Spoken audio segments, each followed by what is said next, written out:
जय श्री माता जी सभी को।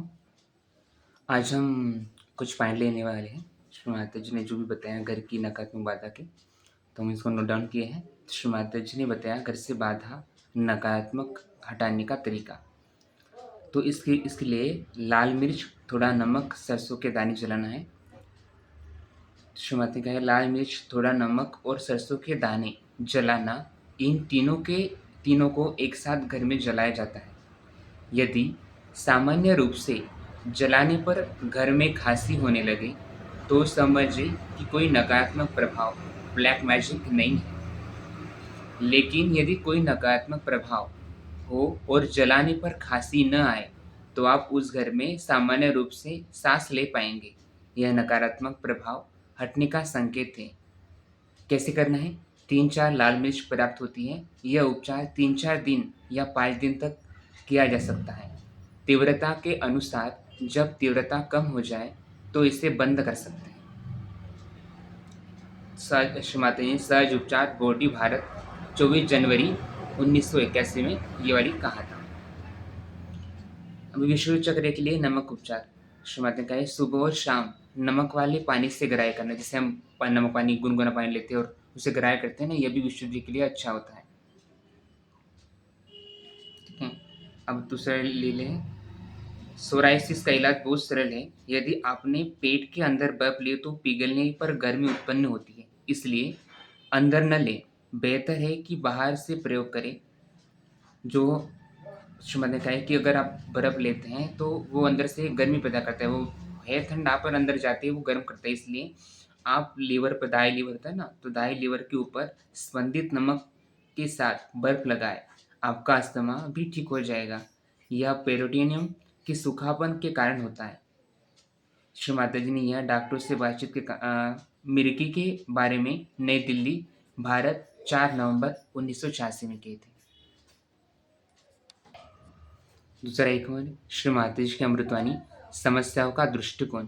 कभी कभी आपको लगता है कि आप बहुत मुसीबत में हैं, लेकिन आपको यह समझना चाहिए कि सोने को शुद्ध करने के लिए उसे आग में तपाना पड़ता है। यह आग आपको जलाने के लिए नहीं, बल्कि आपको शुद्ध करने के लिए। जब आप इन कठिनाइयों से गुजरते हैं और आप अपनी श्रद्धा पर अटल रहते हैं, तभी आप एक सुंदर आभूषण बनते हैं। यह नवरात्रि पूजा स्विट्जरलैंड 1988 में शुरुआतें की थी। तो देखा आप लोगों ने, हम कभी भी क्या कहते हैं कि हमें इतनी मुसीबत क्यों होती है, ऐसी होती है, तो शुरुआतें ने यह आपको पूरा उदाहरण दिया है कि आपको शुद्ध करने का एक तरीका होता है। तो इसलिए कभी भी नहीं, अपनी श्रद्धा पर, अपने विश्वास पर अटल रहें। शुरुआते ही वक्त आने पर सब कुछ ठीक कर देगी। अभी एक दूसरा कारण है, श्री माता जी ने बाधाओं का कारण बताया है। तो बाधाएं क्यों आती हैं? क्योंकि आप अभी भी पूरी तरह से साफ नहीं हो, इसके कारण आपको बाधा होती है। यदि एक हीरा, डायमंड गंदा है तो आप प्रकाश उसमें नहीं गुजर सकता। आप हीरा है, लेकिन आप पर भी अभी आपके पिछले कर्मों का, आपके कंडीशनिंग और आपके अहंकार की धूल जमी है। कुंडलिनी उठती है, वह सफाई करती है। यह बीमारी नहीं है, यह बीमारी का निकलना है। यह स्पीच श्री माता जी ने श्री गणेश पूजा ब्राइटन यूके 1984 में की थी। तो बाधाएं जब आती है तो ये हमारी कंडीशनिंग, अहंकार की थोड़ी की जो भी जमी होती है, तो उनके कारण हमें तकलीफ होती है। तो आपको समझ आया कि जो भी हम बाधाएं होती है तो उसी कारण आती है। तो यह शुद्ध हो जाता है व्यक्ति के साथ, कोई बात नहीं। एक और है कि स्वयं के गुरु बने। अभी ये बहुत महत्वपूर्ण है। हम सजो के आने के बाद जब जैसे कि ये ध्यान, नमपानी तो हम करती है, पर ज़रूरी है कि हम स्वयं को गुरु बने, ताकि अगर हम स्वयं को गुरु बन जाते हैं, जो भी सजो की विधियाँ होती है, कैसे ठीक करना है, कैसे किन चक्रों की कान पकड़ आती है, तो आपको पहले पिछले वीडियो में बताया है। तो जैसे आप इनका जब सजो का ज्ञान थोड़ा हासिल कर लेते हैं। अभी सजो का ज्ञान तो है, ब्रह्मांडीय है, इनकी कोई सीमा नहीं है, आप जितना चाहो कलेक्ट कर सकते हो।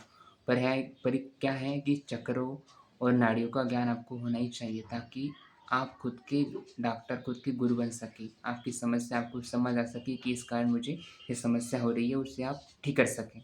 ठीक है, तो श्रीमाता ने कहा है कि स्वयं के गुरु बने। आपको अपनी समस्याओं का सामना करना सीखना होगा, सबसे महत्वपूर्ण है यह वाली।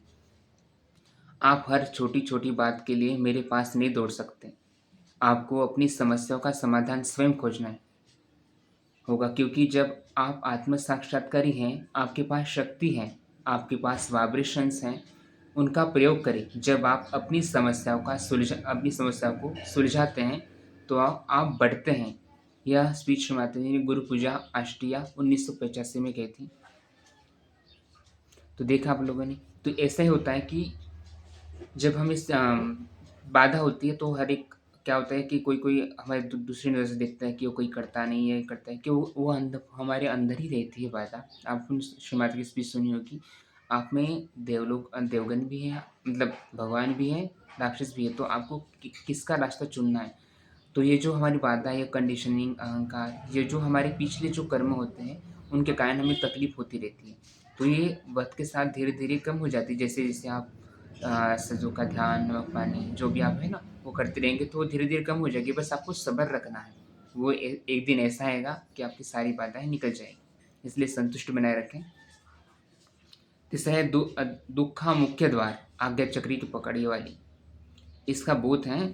तो इस मत ने कहा है कि सजीव के जीवन में सबसे बड़ा अवरोध है अहंकार, ईगो, प्रतिअहंकार और सुपर ईगो। ये दोनों हमारे आज्ञा चक्र को ब्लॉक करते हैं, यहाँ से और यहाँ से, लेफ्ट आ गया, राइट आ गया, है ना। तो ये ब्लॉक कर देते हैं। जब पूगा हम अहंकार और प्रतिअहंकार जिससे सुपर ईगो करते हैं ना, ये दोनों जब हो जाते हैं, तो जो गुब्बारे वो फूल जाते हैं। तो बीच का रास्ता जो है आज्ञा चक्र का, वो एकदम जैसे फूल जाते हैं, जैसे मान लीजिए कि छोटा छोटा है इधर, ठीक है, छोटा छोटा है इधर, अगर जैसे फूल जाते हैं, तो ये पूरी तरह ब्लॉक कर देगा इसको ना। तो इसलिए ऐसा होता है।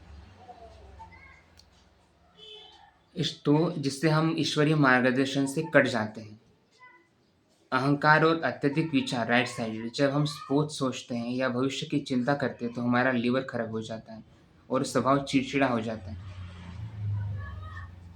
तो श्री माता जी ने इसके लिए आपकी राइट साइड क्लियर करिए, लीवर पर आइस पैक करिए। कि अभी गर्मी का माहौल है, तो आप आइस पैक भी रख सकते हैं। आगे चक्कर को स्वच्छ करिए। आगे चक्कर के लिए अगर आप शुभ की प्रक्रिया जानते हैं, तो शुभ करिए। जब आपको अहंकार हो जाता है, तो ये शुभ बहुत अच्छी होती है। और पिंगला नाड़ी पर थोड़ा सा संतुलन बनाए रखें। जो भी अ, कोई भी गर्म चीज़ जैसे होता है ना, सोचना, बहुत ज़्यादा सोचना, अति प्लानिंग करना, इनको आपको टालना होगा। तो ऐसे रहे टाइम, बहुत पॉइंट है अभी, तो आपको अगली बार नेक्स्ट वीडियो में बताएंगे। क्योंकि अगर आप, मैंने देखा है कि कोई कोई 2 मिनट ही देखता है, इसलिए थोड़ा सा और कम वीडियो बनाने की कोशिश करेंगे। और आपको कोई भी पॉइंट लगता है कि भैया इस पे आप बनाओ, तो हम उस पर शुरुआत की प्रूफ के साथ वो पॉइंट आपके सामने लेकर आएंगे। तब आप हमारे चैनल से जुड़े रहिएगा। अगर चैनल पे न्यू है तो सब्सक्राइब कीजिएगा, लाइक और शेयर सबके साथ कर जरूर कीजिएगा कि श्री माता जी की स्पीच, ये श्री माता जी का संदेश सब तक पहुँचे। मिलते हैं नेक्स्ट वीडियो में। जय श्री माता जी।